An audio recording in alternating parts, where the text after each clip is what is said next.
It is admirable that you continue to tune in daily to try and improve your mediocre gameplay by watching my Unicom excellent, amazing strategies and performances that I show you as I pick out a few examples of my below average performances. The most difficult performances are, of course, when you are playing the weakest tank in the game with no premium ammo and no premium consumables in a map that is not suitable. So the correct strategy, obviously, is to move into a position where you can poke and let the enemy see you and take a couple of shots at you, distracting them, making them stop and shooting you so that they will not take the optimal positions for my heavy tanks, which will now move into the capping circle, artillery capping circle. That was my strategy, to slow the enemies down before they advance into the advantageous positions, and now it's a matter of winning the game single-handedly. And I must do this carefully by outsmarting the Muppets that are on the enemy team by pumping one shot into this hapless little CC 37x7, which I've mentioned before is the dumbest name for any tank in the game. Now, we will wait in this particular position, perhaps bounce a shot or two on some of these heavies before making some adjustments. Why don't we just feather shot it down? It's obviously a correct choice. Now, by observing the minimap, it's clear to me that it's going to require some maneuvering in order to dominate in this particular game. Let's bounce a shot on this person, or shall we bounce, or shall we not bounce? It's up to Wargaming. Let's just bounce. Thank you, Wargaming. Where shall we move? Shall we go south? Shall we go east? Shall we go west? Shall we go north?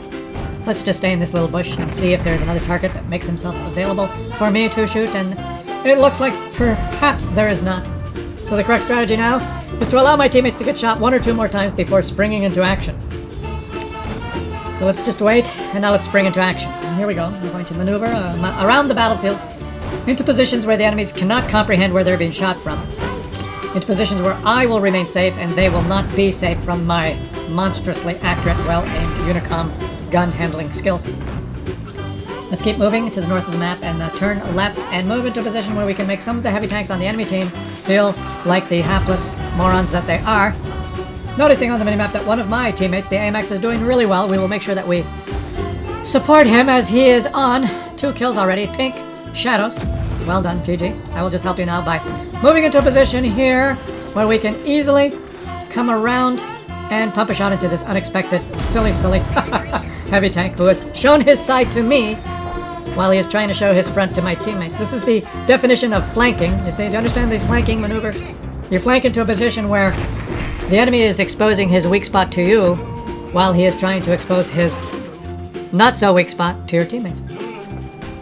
This is easily accomplished, and now I will do the same thing as the 60 TP is facing my teammates. So we'll just come around here and pump one into his ass.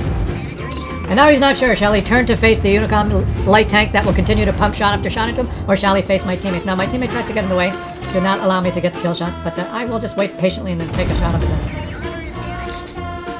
And well, now the correct strategy is to surge forward towards these heavy tanks. So heavy tank and TD. I will try and fight the strongest tank in the game with the weakest tank in the game. I'm going to take a shot on me. Go ahead. You can have a shot. You can have one shot, but I will just sneak through here and let you have one. And now it's a matter of helping my teammate who is fighting versus this IS-7 by approaching the IS-7 from the weak side and allowing my teammate to fight from the strong side. There's strong and weak. I prefer to fight weak and stay strong. Pump another one into his derriere. My teammate is doing the best he can to distract the IS-7 while I pump shot after shot when he's on fire. Wargame is trying to make us lose this game, but I'll take another shot into his ass. Well. And now, while my teammate senses that victory is slipping away, I will just pump another shot into this IS-7 and win the game easily. Not before making my teammate worry a little bit. Here, I just come around the corner here and say, hello, would you like to lose this game? Yes, you would. GG, as my teammate says, thank you. You are welcome, my friend. My teammate did 7,000 damage in this game. And I sufficiently distracted the enemies while doing 3,907 damage myself by putting myself into positions which I face the weak areas of the enemies while my teammates face the strong areas of the enemies. Strong and weak. Weak and strong. It's like the nuclear forces. The strong force and the weak force. Use the force, Luke. Use the force. Whew. Once again, the pompous douchebags got it right. Well, how long can this last? How much longer is Onslaught? There's so much for us to learn. Now, yesterday, I showed a game featuring Blue Shark in his T-29, and he died. He aced the tank, but let's just say it wasn't a super impressive performance because he did die. So I thought I would make it up to Blue Shark. Blue Shark, if you know that you were featured yesterday and you say, well, why did you feature my T29 game? I died. I'm embarrassed. I don't feel like a Unicom. You didn't depict my best game. And now people will think I'm not that good. I'm really worried. If you're at the sensitive type,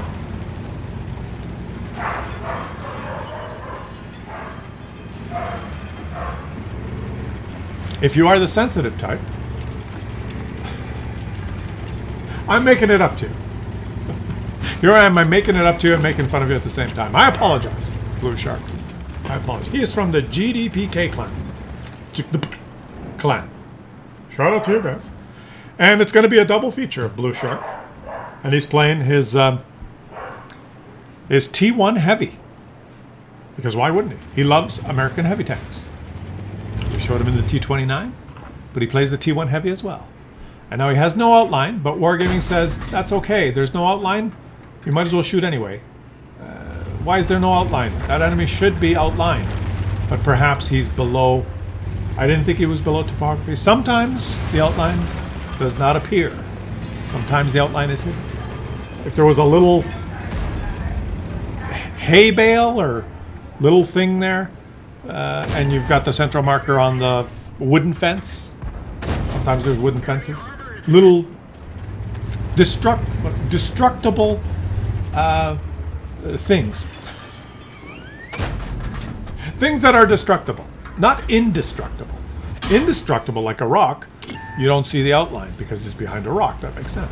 But there are destructible objects on the map, like bales of hay, wooden fences. There's a few other trash cans, telephone booths, poles, light poles, different little things that are on the map. If you happen to have not your aiming circle, the central marker, the white thing. I've explained this before, but some of you don't know. Some of you that are first starting the game, there's a difference between where you're aiming and where your central marker is, right? Because if you go like this, that's the central marker. Right there, that white thing, right? If you put that central marker on an enemy over there, you'll highlight the enemy. Sometimes the central marker and your aim circle are kind of in the same spot while you're aiming, right? Now, a central marker is on the tank is highlighted. You see that? But if I take control and I put the central marker over here, that tank is not highlighted. See that? There's central markers over there? The tank's not highlighted now. You see that? He's still playing the game. Now I'll put it back in him. Now the tank's highlighted. It's not the aim. He's got a cross hair where he's aiming. So a little black crosshair. It's not your aim that highlights the tank. It's the central marker that highlights the tank. Most people know that, but some people... It took me, when I first started playing the game, I didn't know that. I didn't know that. Sometimes you're driving around and you're waving your turret around. That's why I always make comments when people are driving around waving their turret around. They're not using one aspect of the game that's very important, is the central marker. If you're driving around in control, you can check by moving the central marker around to see if there's an enemy outline, especially if there's someone far away. You're driving in this direction, you see an enemy lit way to the right. You can move that central marker to that enemy and see if you get an enemy outline. Why would you do that? Because if you have an enemy outline, it means you can shoot them. You can stop and then shoot. You don't know that. You don't have to aim to find that out. Okay, you don't have to aim to find that out. Anyways, that's besides the point. What was I trying to say? If you put that central marker on some destructible cover, like this little house right here, this little whatever, destruct it for us so that we'll know. If you put your central marker on that house, is it a doghouse? Whatever that is right there.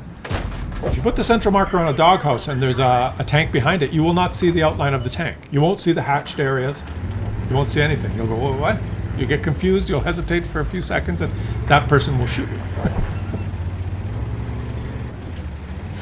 You have to put the central marker on the exposed part of the tank. Then you'll see the outline.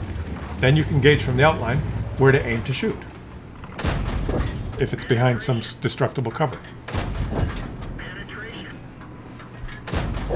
Anyway, very good shooting here. Hopefully that helps some people. If you're a veteran player, it doesn't help. You already know this. But for some beginner players, try that when you're playing the game. Take control. Now he's just aiming, right? And the central marker and his aim is in the same spot. But when you're driving around, and there's an... Let's see if we find an enemy that gets detected. He leaps into the water. Now I've taken control. He's driving around. Okay, that T-57, or that heavy over there. See? I put the central marker on there. You know there's a shot. Now he shoots. Did you see that?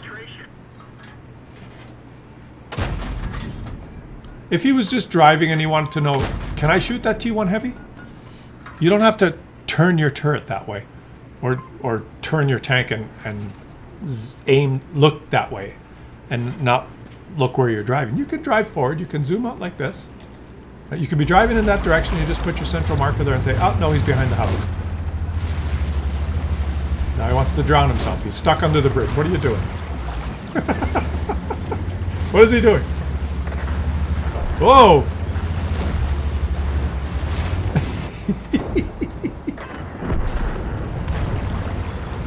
Holy shit. I don't know what he's doing. He's trying to go under... that's what he's doing. Did he spot the Stug? The Stug? He spotted the Stug when he went under the bridge. That is ridiculous. Okay, now he's got shots here. Use that little trick, guys. Use it. Where's the Stug? The Stug has disappeared. He's right there. Oh, there's another one. Is that the Stug? The Stug is running away. Boom. See, he put the central marker over there and he did not get an outline. I don't think he carefully aimed, though. He's in a good position here. He's showing patience. He's not just surging forward, because look at the arc of enemies that are ready to pounce on him. Oh, now he made it under the bridge. There you go. Oof. Auto aim. Oh. Are his reactions slower because he shows the watermark? Because he's half underwater? I think so. Oh, he's getting sniped now by someone he can't see. Oh, now he sees him. Make that Matilda pay. Ah. Poor Matilda. A detected Matilda, a dead Matilda. This guy's doing well. He's still being patient. You see all the enemies? He can't surge forward. He's doing really well. Does he have a light tank on his team? He has a BT-7. That's a... What is that? A medium tank? He doesn't... His radio doesn't... There he is. He appeared on the map. I don't know what he's doing. But this guy's moving forward. He knows that the rest of his team will not spot. Let's see what the HP is of his teammates. The Valentine, the Stug... Well, he's probably the best player to spot. Right? He's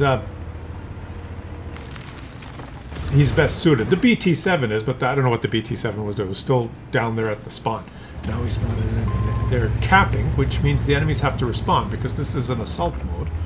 I don't know why the enemies are not in a position where they can defend the base, which is now being assaulted. Beautiful. He's racking up the damage now. And I think he's trying to save credits, and Wargaming said, no, you bounced. He switched to regular ammo. The first shot he switched to regular ammo, he bounced. You cheap bastard. This was Wargaming. You cheap bastard, why you do that? Don't you know you must use premium ammo? To ensure you lose credits and pen shot? Shoot the cupola. There you go. This guy's just beautiful. Huh? Isn't this nice? You got lots of HP. You don't have to be so cute now. You're being cute. He doesn't want to use his repair kit, guys. Saving credits. 8 kills. Beautiful game by Blue Shark. He got 8 kills, 3,513 damage, and he made credits. He's a American heavy tank aficionado, this guy. But it's fun to watch some of the mid-tier games, I think. It's if you're struggling or frustrated with the game, or having some bad luck up at the high tiers, or you've been playing that onslaught mode, tier 10, and you want a little bit of a break, tier 5 and 6, give it a shot. So there's some good strategies. I see some very exciting strategy-filled games that kind of shape up. You know, the enemies and your teammates doing appropriate things. The only difference is the tanks are a little smaller. They move a little slower. They have a little less alpha. But could be some amazing games. And he's found himself a nice little alcove here. Oh, but he did not expect that Mitsu 108 to leap off the cliff. This is an interesting spot. I've never seen this spot before. I've been in this spot, but not right in here. I've been right there. But he's using the cover of the... interesting. Okay, he's backed up a little bit farther and using the cover of the building because he's got the gun depression. He can put himself in this little... Now, see that bush line there? If you go... I'll take control. If you go here and there's enemies there, you can shoot through that bush line and not get detected. But if you do get detected, this is a better spot. So well positioned. And now see the enemies? People are playing the game strategically at the mid-tier. I think there's a lot of players that have just given up on the high tier. There's the usual collection, the usual suspects that are grinding the high tiers. There's the clan players and the people that are very dedicated to the game and they play a lot. And it's for them it's tier 9, 10, tier 10 all the time. But there's a substantial portion of the player base that said, I prefer tier 6, 7, 5. And they still may have played for quite a long time, but they're tired of the shit show of the higher tiers. People getting too upset when they lose and berating teammates and losing credits all the time. You know, not being able to play tier 10 games consistently without doing sessions with premium tanks that you hate or having premium account or whatever. There's a lot of players that said, okay, I played the game a long time and I've got my 5 or 6 favorite tanks at tier 5, 6, and 7 and I like to play them. The games are fun. It's basically the same game. You know, I'm not doing 400 damage a shot, I'm doing 113. But it's the same strategy and you get some, sometimes you get a game where the matchmaker has quite a few players that know what they're doing at the mid-tier. You look at these games, look at the minimap and where they're going and how people are placing themselves in cover. They're fighting it out for the small town over there. The bishop is actually moved up as a bishop should to try and shoot shots. The bishop is the exception, guys. The poor hapless bishop. And at this tier, like it takes 5 shots to kill an SPG. You got a fighting chance in some of your tanks. You play the heavy tanks in tier 5 and 6. You have a fighting chance. It takes quite a few shots to kill you. Unless you get hit by an SU-152. Or a KV-2, right? But usually it takes quite a few shots, so you can... Let me know in the comment section if you are one of these players that enjoys the mid-tiers. You can have some fun games. Like, look at how this game has deployed. It's pretty good. He's losing now 6-9. Losing by 1,204 HP, and he's spotted... Who is he spotted? Oh, no, take out the bishop first. Take out the bishop first. He auto-locks on the bishop, and he lets the bishop know that you should have moved. And he's got hit by a leaf blower, and now he can take... Can he do it before the leaf blower reloads?